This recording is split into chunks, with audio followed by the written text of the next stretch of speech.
इस बार भारी बारिश और बाढ़ की वजह से बहुत से गांव वालों की खेती खराब हो गई। कुछ जमीन जायदाद बेचकर शहर चले गए, जिनमें से एक परिवार था बिरजू और सरजू का। बिरजू और सरजू दोनों सगे भाई थे। दोनों ही शादीशुदा थे। बिरजू की पत्नी थी मालती और सरजू की पत्नी थी गीता।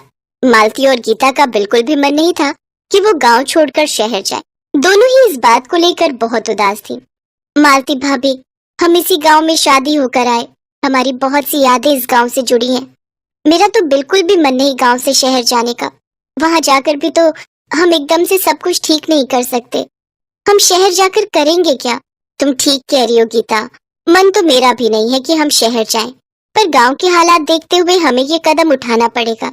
हमें अपना गांव छोड़ना पड़ेगा गीता, हमारे पास और कोई चारा नहीं है। अरे मालती, सामान बांध लिया? शहर की बस अगले 1 घंटे में निकल जाएगी। मैं बच्चों को और अम्मा को सरजू के साथ बस अड्डे भेज रहा हूँ। अम्मा चलो, हमें शहर जाना है।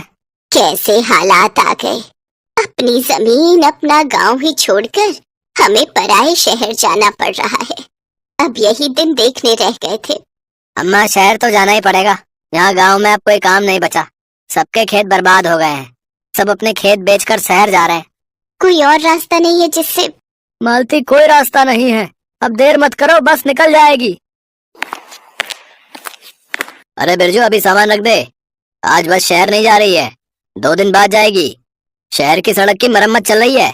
आंधी की वजह से पेड़ गिर गए हैं, जिस वजह से सड़क ठीक होने में 2 दिन लगेंगे। अब 2 दिन बाद ही शहर जाना होगा।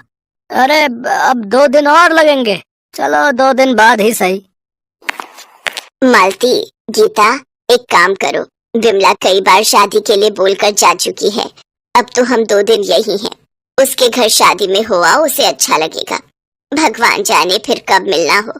बड़ी मुश्किलों से वो अपनी बेटी की शादी कर रही है। बड़ी मेहनती बेटी है उसकी, शहर में नौकरी करती है। अब उस बेचारी का भी इस दुनिया में है ही कौन। जब इस गांव में रहती थी तो हम लोगों से ही वो बात कर लेती थी। आज जाओगी तो कल सुबह तक लौट आना। अम्मा जी, चले तो जाएंगे, पर लेकर क्या जाए कुछ समझ नहीं आ रहा। हाँ, वो बात तो है। इसी वजह से तो मैं सोच रही हूँ, पर विमला मेरी पुरानी सहेली है। उसने हमारा साथ बहुत निभाया है। कोई उपहार ले जाना सही रहेगा। मालती भाभी, एक काम करते हैं, हम कुछ हाथ की चूड़ियां बना लेते हैं। हम विमला चाची की बेटी बिंदिया की शादी में चूड़ियां उपहार में दे देंगे, उन्हें अच्छा लगेगा। हाँ, ये ठीक रहेगा। चलो, तुम और मैं मिलकर हाथ की कुछ चूड़ियां बना लेते हैं। गीता को चूड़ियां बनानी आती थी और मालती को बहुत सुंदर मेहंदी।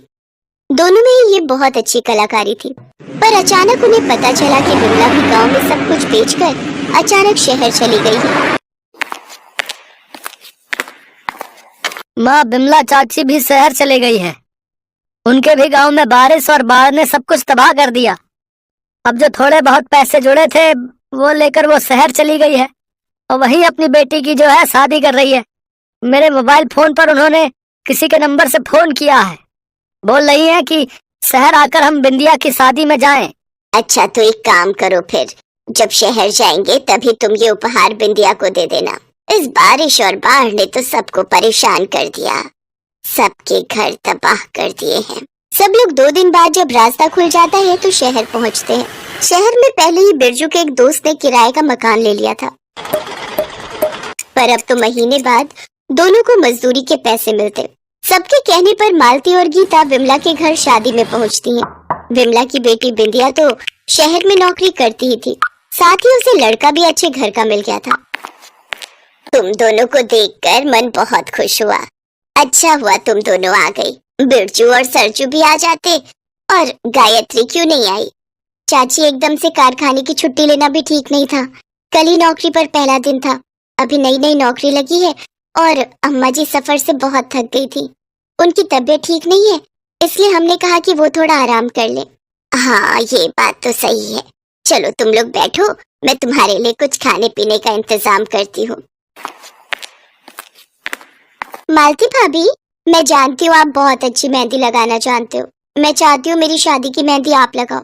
मैं आप ही का इंतजार कर रही थी। माँ बोल रही थी कि आप मेरी शादी में जरूर आओगे। हाँ हाँ, मैं तुम्हारे हाथों में मेहंदी जरूर लगाऊंगी।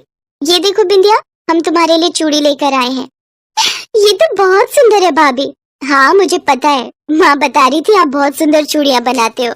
अब तो मालती भाभी भी मेरे साथ चूड़ियां बनाने लगी है। मालती भाभी, गीता भाभी, जब आप दोनों में हुनर है तो आप इस हुनर को व्यापार क्यों नहीं बनाते? चूड़ी मेहंदी के व्यापार से आप अच्छे पैसे कमा सकते हो। शहर में आपकी बहुत बिक्री होगी। आप अपना खुद का चूड़ी मेहंदी का व्यापार शुरू कर सकते हो। हमने तो ये बात कभी सोची ही नहीं बिंदिया। क्या तुम इस काम में हमारी मदद करोगी? हाँ हाँ भाभी, क्यों नहीं। मेरे होने वाले पति ब्यूटी पार्लर में कॉस्मेटिक का सामान देते हैं। उनका कॉस्मेटिक का होलसेल का काम है, तो वो आपकी इस काम में बहुत मदद कर सकते हैं।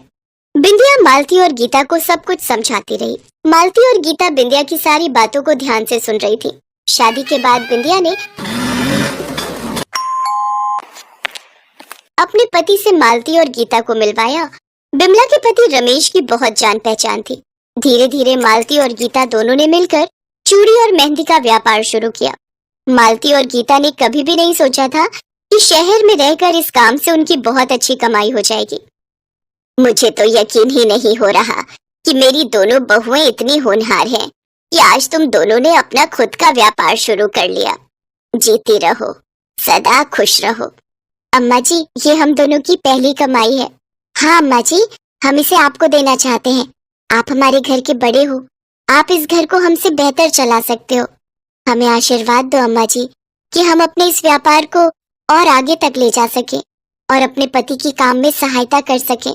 हाँ अम्मा जी, हम चाहते हैं हमारे बच्चे खूब पढ़े लिखे, खूब नाम कमाएं। हम अपने परिवार के लिए बहुत कुछ करना चाहते हैं अम्मा जी। हाँ हाँ, तुम दोनों जरूर देखना और कामयाब बनोगी, क्योंकि तुम दोनों देवरानी जेठानी में एकता ही तुम्हारी कामयाबी की मिसाल बनेगी।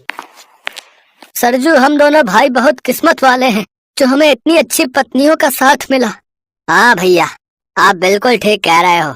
हम सचमुच बहुत नसीब वाले हैं। मालती और गीता एक दूसरे के गले लग जाती हैं। आज वो भी बहुत खुश थी कि उनका हुनर उनका सफल व्यापार बन गया। हेलो दोस्तों, अगर आपको यह कहानी पसंद आई है तो प्लीज़ चैनल को सब्सक्राइब करें, लाइक करें, कमेंट करें। Thank you for watching.